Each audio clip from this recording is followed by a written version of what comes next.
Hello students, कैसे हैं आप सब लोग। उम्मीद करती हूँ सब अच्छे होंगे और स्वस्थ होंगे।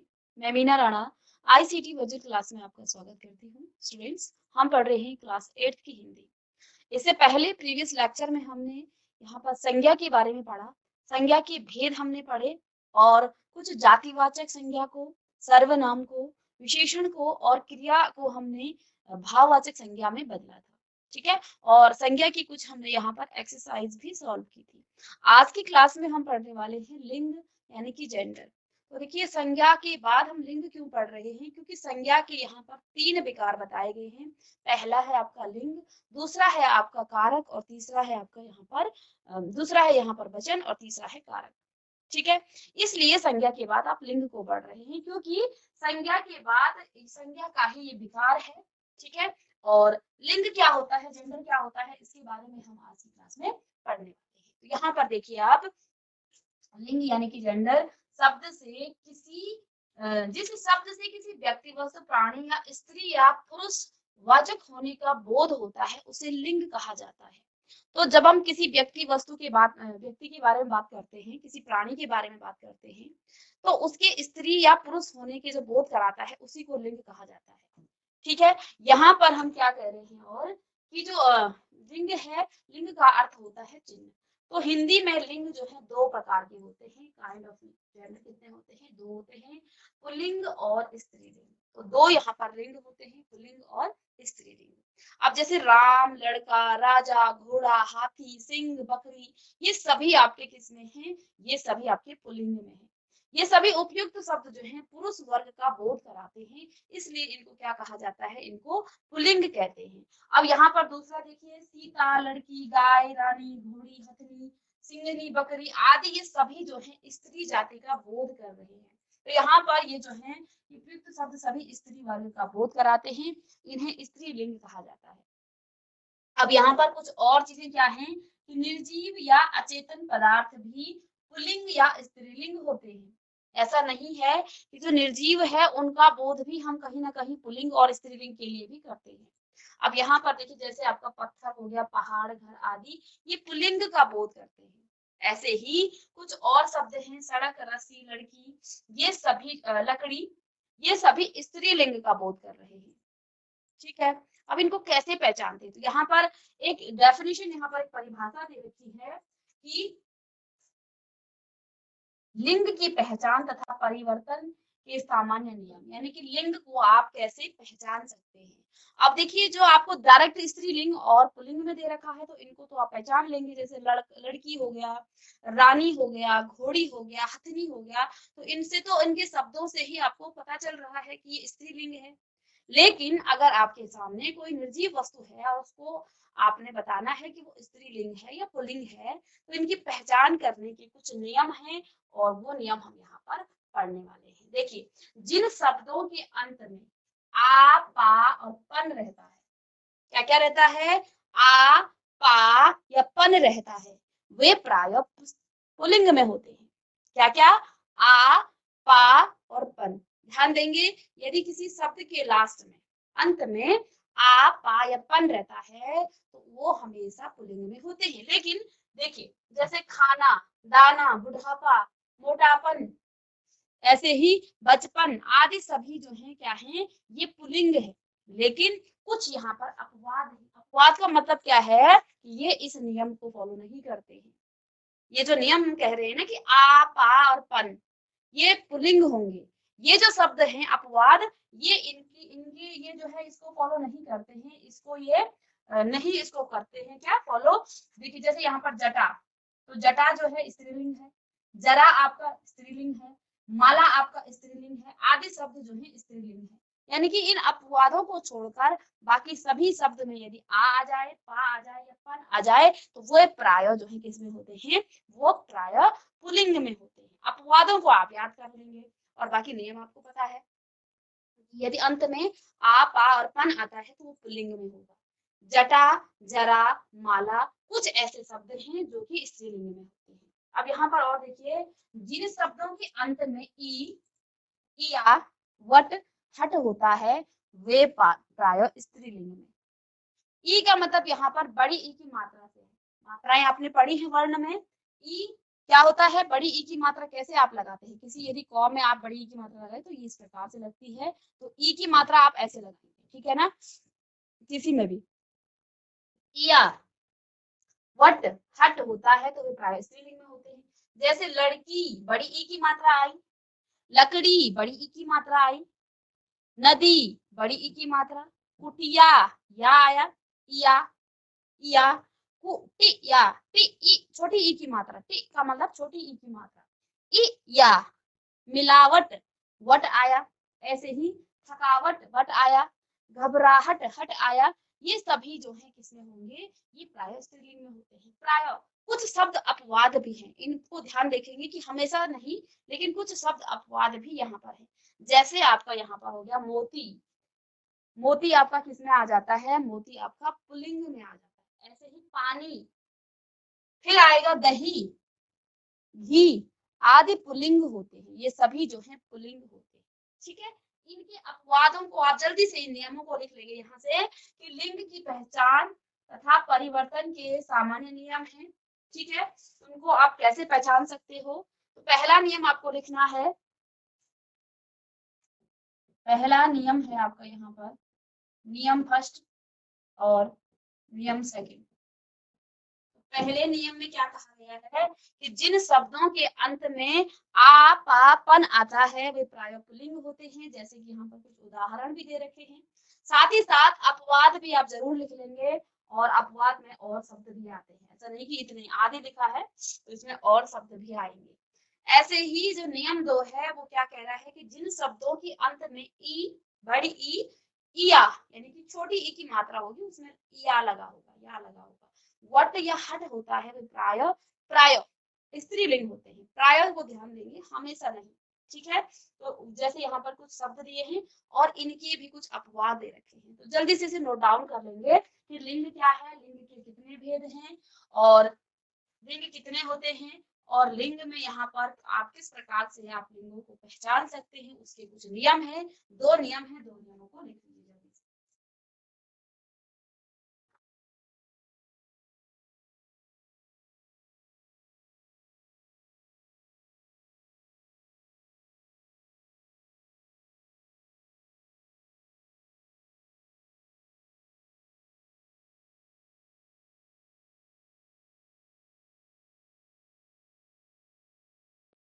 चलिए लिख लिया सभी ने। यहाँ पर ये तो लिंग को पहचानने के कुछ नियम है, ठीक है, ये लिंग को पहचानने के कुछ नियम है। अब देखिए पुल्लिंग से स्त्रीलिंग बनाने की कुछ नियम है, यानी कि आपके पास पुल्लिंग में कुछ शब्द दिए होंगे और उन शब्दों को आपने स्त्रीलिंग में बदलना है, ठीक है। ध्यान देंगे अकारांत पुल्लिंग शब्द को अकारांत और यहाँ आकारांत कर देने से वे स्त्रीलिंग हो जाते हैं। अब इन शब्दों को आप ध्यान दीजिए, यहाँ पर अंत में क्या है, अ है, अ का उच्चारण आ रहा है। छात्रों, हमने क्या कहा था, किसी भी व्यंजक को जब आप लिखते हैं तो व्यंजन में आपका अ, अकारांत अ आ रहा है, ठीक है। वृद्ध ध अ का उच्चारण आ रहा है। आचार्य अ का उच्चारण, प्रिय अ का उच्चारण, शिष्य अ का उच्चारण, आत्मज तो ये भी आपका अ का उच्चारण, अनुज अ का उच्चारण, श्याम अ का उच्चारण, सभी में अ का उच्चारण है। अब यहाँ पर आप देखिए जब इसको पुल्लिंग में थे ये सभी पुल्लिंग में थे, इन पुल्लिंग को आपने स्त्रीलिंग बनाने के लिए क्या किया, आकारांत, आकारांत ध्यान देंगे, अकारांत को आकारांत आपने कर देना है, ठीक है। यानी कि अब आप यहाँ पर आ की मात्रा लगाएंगे, जहां छात्र था तो लास्ट में अब आ की मात्रा लगा देंगे, ठीक है। तो यहाँ पर हमने क्या किया, आ की मात्रा लगा दी, छात्रा, वृद्ध वृद्धा, आचार्य आचार्या, शिष्य शिष्या, ठीक है। ऐसे ही आगे कुछ और शब्द हैं, अनुज अनुजा, श्याम श्यामा, तो ये सभी स्त्रीलिंग में बदल गए, ठीक है। तो पहला नियम क्या है, अकारांत पुल्लिंग शब्द को आकारांत कर देने से वे स्त्रीलिंग हो जाते हैं। जैसे कि जब हमने छात्र आपका अकारांत पुल्लिंग था, छात्र को हमने क्या किया, छात्रा कर दिया। आकारांत यानी कि लास्ट में देखिए छात्र में त्र है, अ का उच्चारण आ रहा है।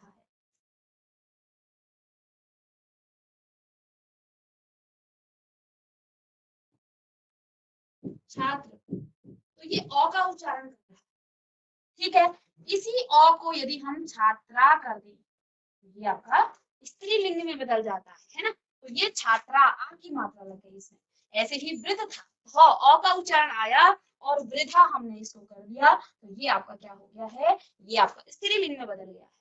यदि आचार्य, आचार्य आपका पुल्लिंग है और आचार्य को हम आचार्य कर देंगे, प्रिय को प्रिया, ठीक है ना। इसी प्रकार से शिष्य को शिष्या, शिष्य को शिष्या, आत्मज आत्मजा, ऐसे ही अनुज अनुजा, श्याम श्याम।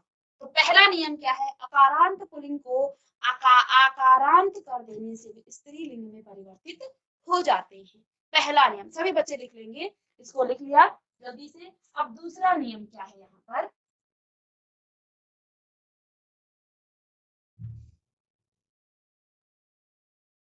दूसरा नियम देखिए,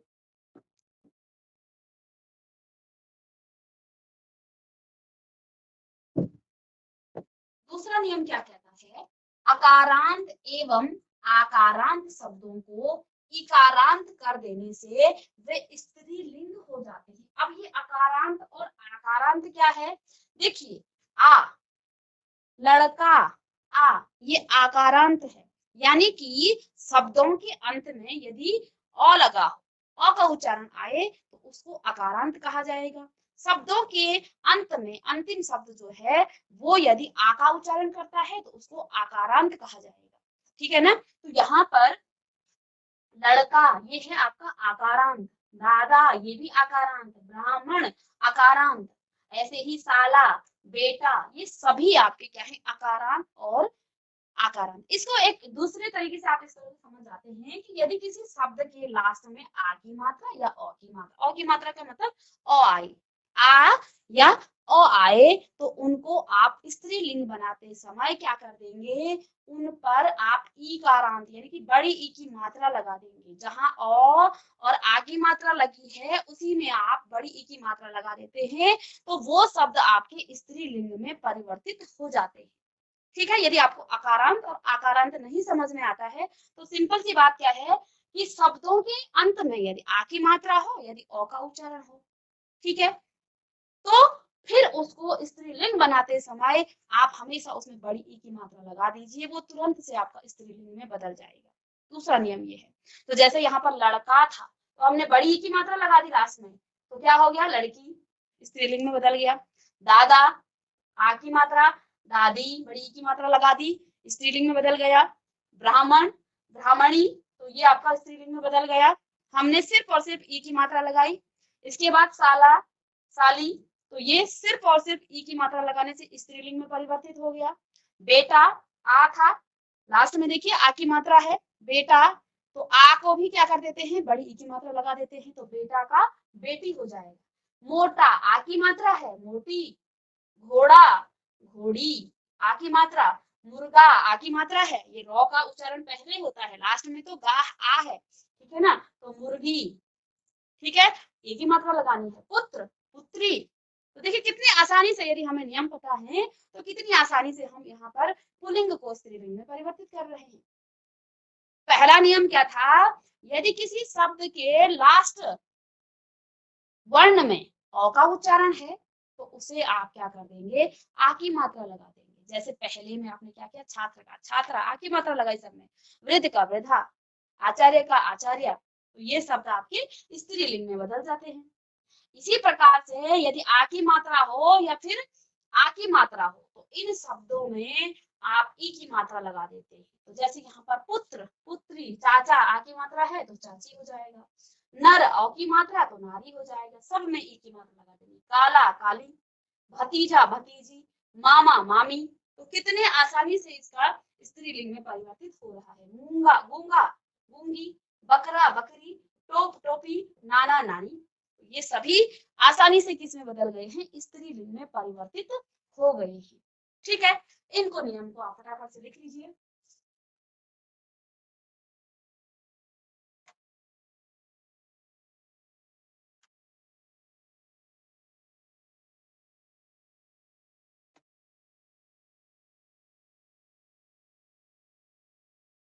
अब यहाँ पर देखिए तीसरा नियम क्या है।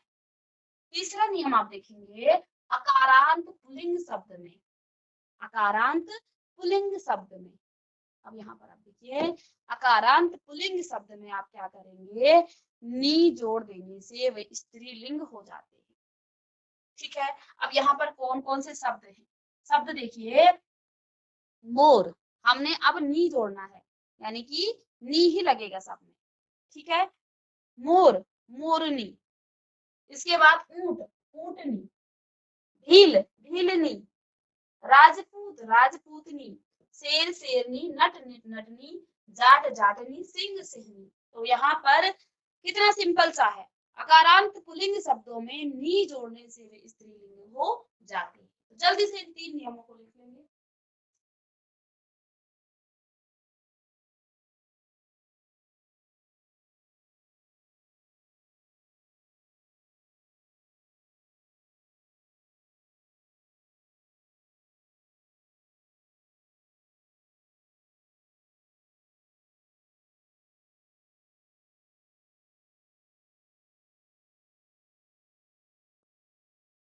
अब जो इसके बाद नियम है, चौथा नियम क्या है, पुल्लिंग से स्त्रीलिंग बनाने का।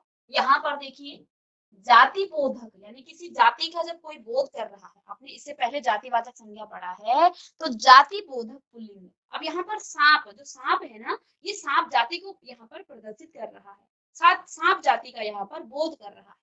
अब जाति बोधक पुल्लिंग शब्दों के अंतिम स्वर को लोप करके, अंतिम स्वर को लोप करके इन लगा देने से वे स्त्रीलिंग हो जाते हैं। अब देखिए अंतिम स्वर का आप कैसे लोप करेंगे। यहाँ पर स्वर क्या है, यहाँ पर अंतिम स्वर में कोई स्वर नहीं लगा है, अ लगा है, अ की मात्रा है, तो इसमें आप कुछ नहीं करेंगे, इसमें आप सिर्फ और सिर्फ इन लगा देंगे, तो सांप का हो जाए, क्योंकि इन लगाना है। इन का मतलब छोटी ई की मात्रा और फिर नो आपको लगाना है इसमें। ठीक है, तो सांपिन हो जाएगा। कुम्हार, तो कुम्हारिन, क्योंकि छोटी ई की मात्रा और न लगाना है। ई का मतलब क्या हो जाता है, ई की आपको पता है ना, हम इनको क्या करते हैं, मात्राओं के रूप में लिखते हैं, तो यहाँ पर आप छोटी ई की मात्रा लगा देंगे। अब यहाँ पर देखिए, यहाँ पर तो आपका सिंपल सा अ का उच्चारण हो रहा था। अब देखिए हमने स्वर का कैसे लोप किया है, माला, ठीक है, या माली। अब माली में बड़ी ई की मात्रा लगी है, यानी कि कौन सा स्वर लगा है, बड़ी ई की मात्रा लगी है। कौन सा स्वर, बड़ी ई। अब इस बड़ी ई को हम लोप कर देंगे। यहाँ पर तो सिंपल सा अ था, अ का उच्चारण आ रहा था, कोई स्वर इस प्रकार से नहीं जुड़ा हुआ था। इसमें क्या लगा है, इसमें बड़ी ई की मात्रा लगी है। हमने क्या करना है, अंतिम स्वर को लोप करके, लोप का मतलब उसका पतन कर देना है, उसको हटा देना है, इन लगा देना है किस पर, अंतिम स्वर पर। अब अंतिम स्वर चाहे आपका अ है, चाहे आ है, चाहे बड़ी ई है, छोटी ई है, कोई भी हो, उसको आप लोप कर देंगे, जो स्वर लगा हुआ है। तो देखिए ये तो वर्ण है, इस वर्ण पर देखिए, इसको जब आप माली को, ली है ना, ली को आप कैसे लिखेंगे, लौ धन बड़ी ई की मात्रा, इस प्रकार से, या मात्रा ना लगाएं तो इसको आप क्या लिखेंगे, लौ धन बड़ी ई, इस प्रकार से लिख सकते हैं आप। ठीक है, तो यही तो ली हो जाता है, क्योंकि जब इसको वर्ण के साथ जोड़ते हैं तो ये किसमें आ जाता है, ये मात्राओं के रूप में आता है। वर्ण विच्छेदन किया था हमने किसमें, वर्णों में, जब हमने वर्ण विचार पढ़े थे। तो यहाँ पर आपका लौ के साथ क्या लग रहा है, बड़ी ई की मात्रा। हमने क्या कहा, स्वर का लोप कर देना है, तो इस स्वर का आप अब लोप कर देंगे, और यहाँ पर आपका क्या आ जाएगा, मालिन। तो माली, पहले था आपके पास माली। अब माली का लौ के साथ जो बड़ी मा, ये है स्वर, ये है आपका स्वर, ये है स्वर। इसका करते हैं आप लोप, इसका करेंगे आप लोप, यानी कि इसको विलुप्त कर देंगे, इसको यहाँ से हटा देंगे, और इसमें क्या लगा देंगे, इन। और ई, छोटी ई का मतलब इसके साथ अब छोटी ई की मात्रा लगाएंगे, तो अब आ जाएगा आपके पास मालिन। तो हमने स्वर का यहाँ पर लोप किया, कौन से स्वर का, बड़ी ई की मात्रा लगी थी, तो इसका हमने लोप किया, और वहां पर छोटी ई की मात्रा लगा, क्योंकि इन लगाना है। तो इन कैसे लगाएंगे, छोटी ई कैसे लगता है, छोटी ई की मात्रा लगती है। ऐसे ही ग्वाला, तो ग्वाला।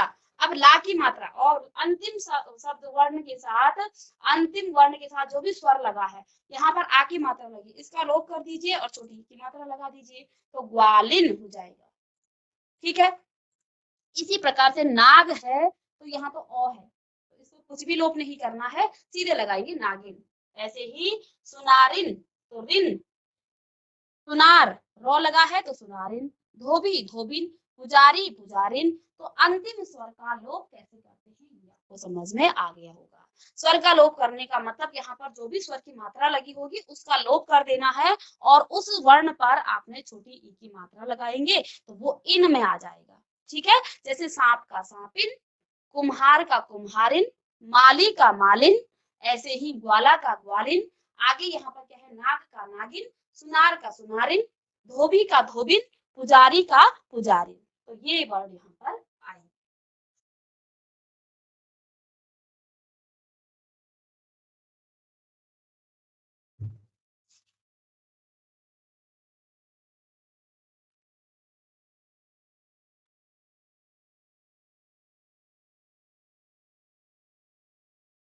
चलिए अब आगे यहाँ पर पांचवा जो नियम है वो क्या है, अकारांत पुल्लिंग शब्दों में अंतिम स्वर को लोप करके, फिर से यहाँ पर क्या कहा गया है, अंतिम स्वर को लोप करके। अब अंतिम स्वर का लोप कैसे करेंगे ये जानते हैं। यहाँ पर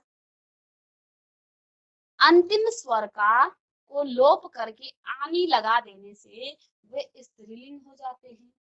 अकारांत पुल्लिंग शब्दों में अंतिम स्वर को लोप करके, वहां हमने क्या लगाया था, इन लगाया था, अब लगाना है आनी।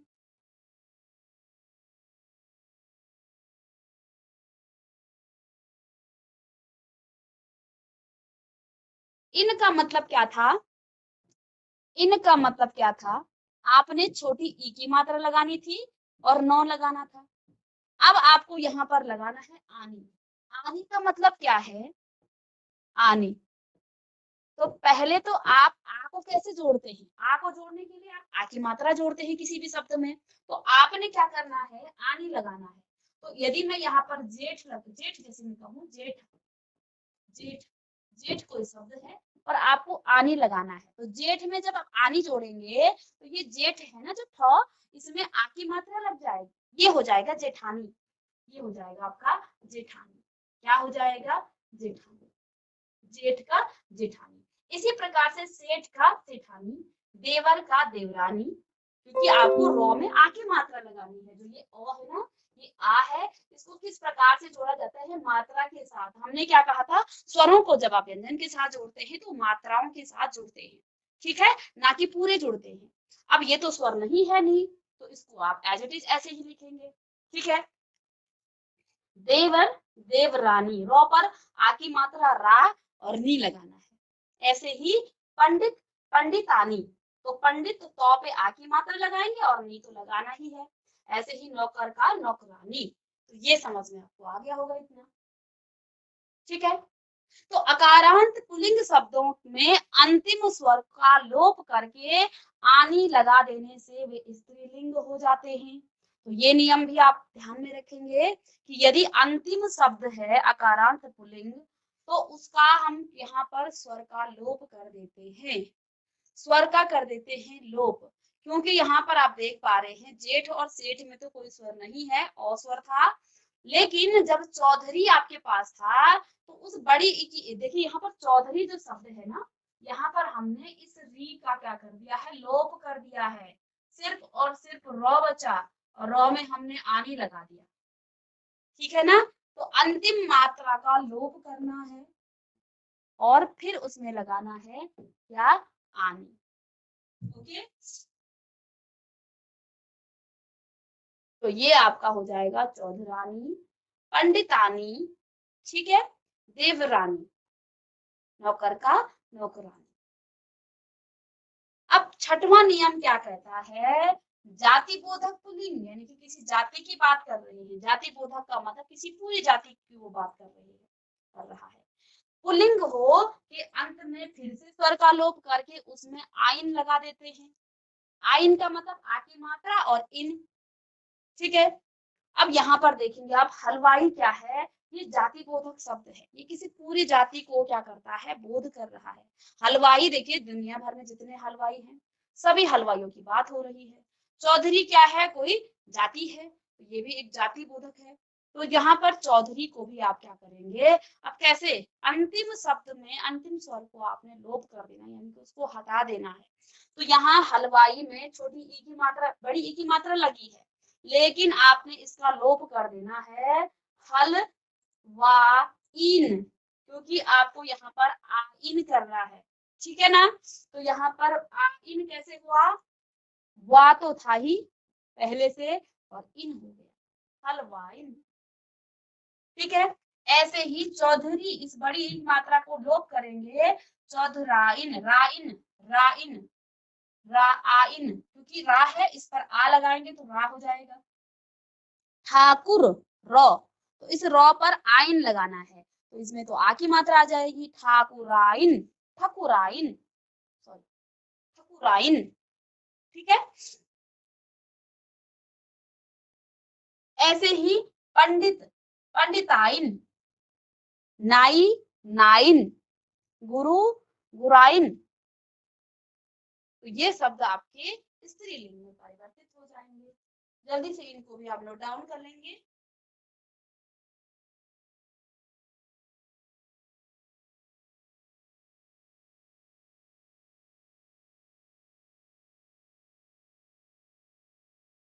इसके बाद देखिए, इसके बाद क्या है, सातवां नियम क्या कहता है कि अकारांत पुल्लिंग, अकारांत यानी कि आ की मात्रा आई है आपके लास्ट में, अकारांत पुल्लिंग शब्दों में अंतिम स्वर आ के स्थान पर या कर देने से स्त्रीलिंग हो जाता है। यदि अकारांत पुल्लिंग है तो अंतिम शब्द के आ की जगह पर आप या कर देंगे, या का मतलब छोटी ई की मात्रा लगाएंगे और या कर देंगे, ठीक है। तो जो भी आपके पास अंतिम शब्द होगा उसमें जो भी मात्रा है या जो भी स्वर है उसका हमने विलुप्त करना है, उसका लोप कर देना है। और क्या लिखना है, यहाँ पर लिखना है इया। अब उदाहरण से देखिए, बूढ़ा, तो इस आ की मात्रा को, अकारांत को आ कर देना है, आ के स्थान पर इया करना है। तो जहां आ था, आ की मात्रा थी, वहां पर छोटी ई की मात्रा, तो बुढ़िया। ऐसे ही चूहा का चूहिया, कुत्ता का कुतिया, बाछा का बछिया, तो इनको भी आप लिख लेंगे। आठवां नियम क्या कह रहा है कि अकारांत पुल्लिंग शब्दों में अक के स्थान पर इका कर देने से वे स्त्रीलिंग हो जाते हैं। शिक्षक, अक, औ का उच्चारण आ रहा है, और कौ का, गायक, सेवक, नायक, लेखक, तो सब में अक का उच्चारण आ रहा है। बालक, पाठक, अध्यापक, सभी में अक का उच्चारण आ रहा है। अब हमने करना क्या है, अक के स्थान पर इका लगा देना है, यानी कि छोटी ई की मात्रा और का लगाना है। तो इसको आप बिना देखे भी कर सकते हैं। हमने क्या करना है, छक, शिक्षक, शिक्षिका, क्योंकि इका करना है ना आपको, तो यहाँ आप लगाएंगे छोटी ई की मात्रा और यहाँ लगाएंगे का, शिक्षिका। गायिका, इसमें तो का कम आएगा उच्चारण। सेविका, नायिका, ऐसे ही लेखिका, बालिका, पाठिका, अध्यापिका, तो ये सभी स्त्रीलिंग में यहाँ पर परिवर्तित हो चुके हैं। तो जल्दी से इसको भी आप डाउन कर लीजिए।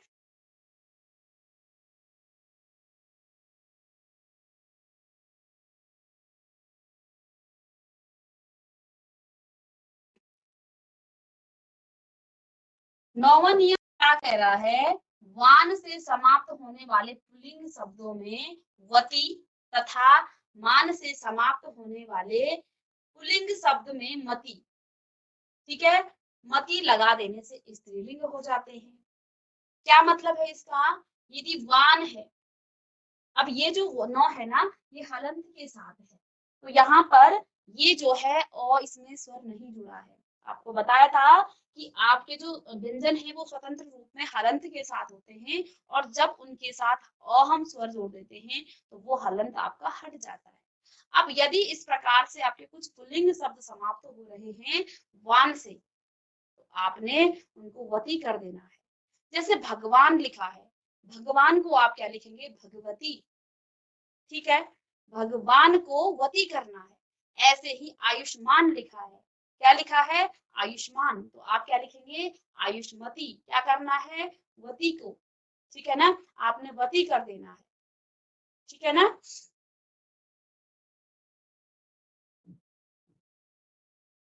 तो जो वान से समाप्त हुए उनको वती करना है, और जो मान से हुआ है उसे मति करना है। दो चीजें हैं यहाँ पर, जो वान से समाप्त हुए हैं उनको वती, और जो मान से समाप्त हुए हैं उनको क्या करना है? मति। तो दो चीजें हैं यहाँ पर, ठीक है। तो ऐसे ही आयुष्मान, मान को मति, और ऐसे ही श्रीमान, श्रीमान है तो मति, धनवान, वान है तो वती, विद्यमान, मान है तो वती, विद्यावान, विद्यावती। ऐसे ही बलवान, वान को वती करना है, बलवान व बलवती, बुद्धिमान, बुद्धिमती, गुणवान, गुणवती। ये 9 नियम हमने आज की क्लास में पढ़े हैं, और आप इन सभी नियमों को लिखेंगे भी, और इनके उदाहरण भी आप लिख लेंगे। अब आगे जो कुछ और नियम है उनको हम नेक्स्ट क्लास में डिस्कस करेंगे। तो बच्चों, मिलते हैं नेक्स्ट लेक्चर में, तब तक के लिए थैंक यू एंड